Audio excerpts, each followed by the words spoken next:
Hello guys, this one is one of my best friend's car. He was told to replace the front lower control arm as much as possible because lose too much. Before repairing, I quick load test. I probably can feel a little bit rattling noise and go and check and repair front lower control. First pull off the parking brake and then put the wheel chuck the rear side of the wheel, and then now lay up this car in my garage, and then there's this triangle lifting strut both side front, and then I laid up both side with the garage jack. I try to lay the car up as much as I can because I laid down under the car, and for the safety I stand jack stand under the car with both sides under the subframe, showing how much loose this left front lower control arm. I'm shaking side to side, and now lower control arm is too much loose.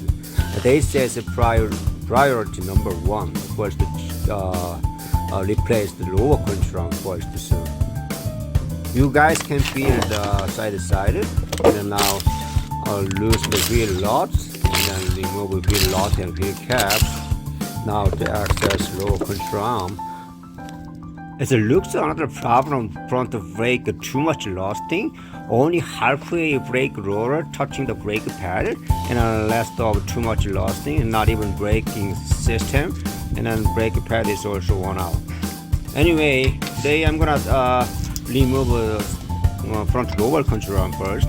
Take out the metal type cover and I put aside, and then I spray the lubricate and the WD-40 and other lubricate, doesn't matter what you have, and I spray the ball joint and a ball nut area.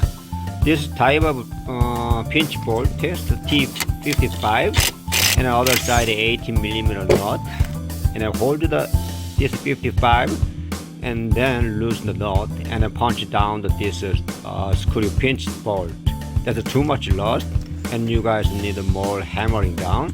And then this one is the bolt joint usually sit to the knuckle area. It's also tricky, and then more lubricate, and then sometimes case this chisel into the knuckle pinch area, and then hammer down to the display bar, or sometimes push it down. You guys see that just halfway down, and I push down the more. All my body weight is now separated from the knuckle, and then now take out this chain, and look at that. I feel that it's too much loose, and then now there's the 3 bolt is more, and 2 bolt is back, and then 1 bolt is front. And I'm using my impact gun. It's more powerful and it's high torque power. It's 18mm. Just one time can lose. And there's 2 more back side of the lower control arm, but I tried to spinning bolt, and just the spinning doesn't come out because top side 21mm nut holding this bolt.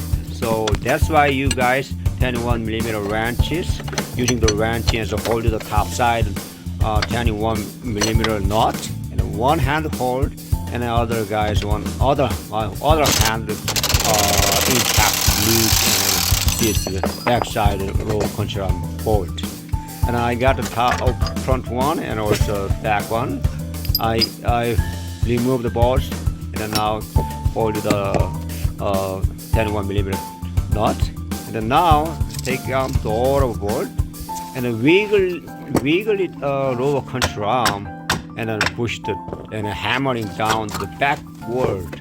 First to take out the bolt joint and then front side of bushing area, and then push the backward, slide back, and then much further back, and then you guys can slide out this side back of the front subframe.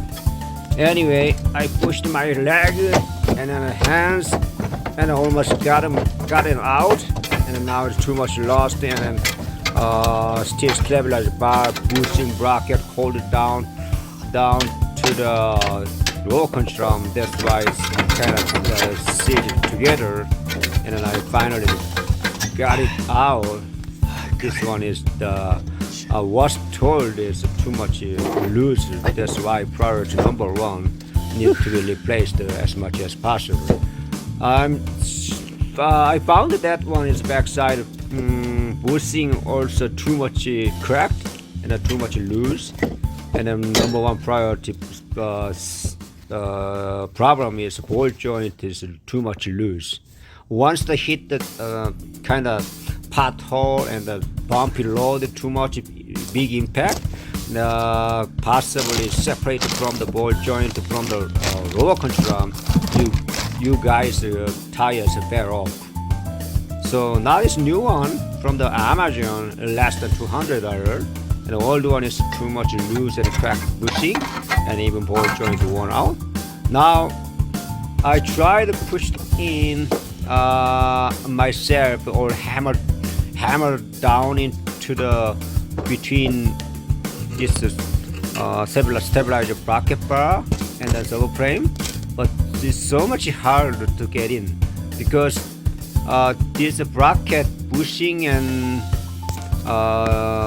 metal type bracket doesn't have not enough hole and a gap. Low control metal should goes in. So now much easy to install. Remove this top side stabilizer link nut, and then because this stabilizer bar push it down to the subframe, there's no space getting to the lower control arm. So now lift up a little bit, and then now much gap and a lot of room, and much easier to get into the lower control. I hold right hand push and just push in. Look at that. I just push in with my right hand leg, and much easier almost to get into the backside front to the ball and then out of the ball joint area. Now line up the front side of low control arm, and then line up the also backside bolt, and then now the same way hold the 21mm top side of the nut, and then tighten the back side of two 18mm bolts, and also front side of 18mm front side bolt.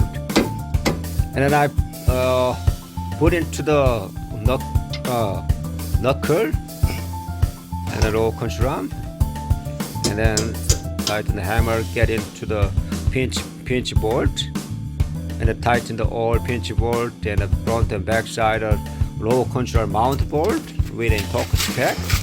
Now I got that all of them, and a front side, back side of two, and hold the 21mm top side, and also pinch bolt and nut. I tighten all of in spec. Sometime I did that my human torque. I found another problem. Look at that. This is a stain. It looks like a coolant leaking further down the back of the cylinder block. It is usually block heater, so I let the customer know the block heater leaking. I want the load test after replace the lower control arm. Steering center is out of spec, out of center, and then I adjust the toe ring myself in my garage, and then 3 times or 5 times load test to keep adjust the toe rings. Now it works good. Thank you for watching.